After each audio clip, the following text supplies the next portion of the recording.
পীরগঞ্জ থানার প্রতিমা আমাদের ভাঙে দিয়ে আমরা বিচার চাই।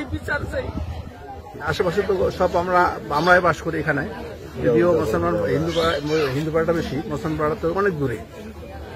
এখানে এই ঘটনাটা ঘটার পিছনে কোনো দূরভিসন্ধি আমার মনে হচ্ছে না, এবং স্থানীয় সঙ্গে আলাপ করে যেটা বুঝতে পারলাম এনারাও কোনো এটা সুরাহা দিতে পারতেছে না। আমার মনে হয় দুষ্ট কিছু প্রকৃতির ছেলেপেলে যারা হঠাৎ করে হয়তো গাঁজা টাজা খায়, এরকম দুষ্টামি করে এরকম করে এটা করতে পারে, আমার যেটা মোটে বিশ্বাস। না হলে তো এটা তো কোনো ধর্মীয় কোনো তৈরি করার জন্য এটা করা কথা না, মৌসুম না, এটা তো অফ সিজন। এটা হ্যাঁ, পূজার মৌসুমে যদি ঘটনা ঘটতো তাহলে এটা আমাদের একটা সন্দেহ ছিল যে হয়তো একটা বিশৃঙ্খলা এলাকা তৈরি করার জন্য এই ঘটনাটা ঘটছে। এটা বিশৃঙ্খলার জন্য না, এটা একটা দুরভিসন্ধি, একটা দুষ্টামি, এটা আমার যেটা বিশ্বাস আছে। প্রশাসন আছে এখানে, ওনারা তদন্ত করবে, এসপি সাহেব আসতেছে, ইউনো সাহেব আসছে, এখন দেখা যাক কি হয়, তদন্ত করে কি ব্যবস্থা নেয় বা কোনো চার্জ পাওয়া যায় কি না যায়।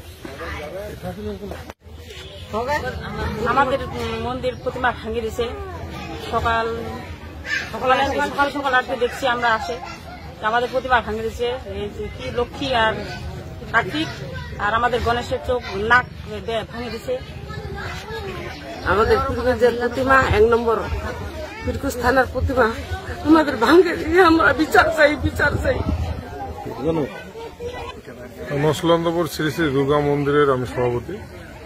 এখানে আজকে সকালবেলায়, খুব সকাল, তখন 6টা বাজে, আমাকে আমাদের গ্রামের আমার সেক্রেটারি, এই মন্দিরের সেক্রেটারি, উনি আমাকে ফোন দিয়ে জানাইল যে আমাদের প্রতিমাগুলো ভাঙে দিয়েছে।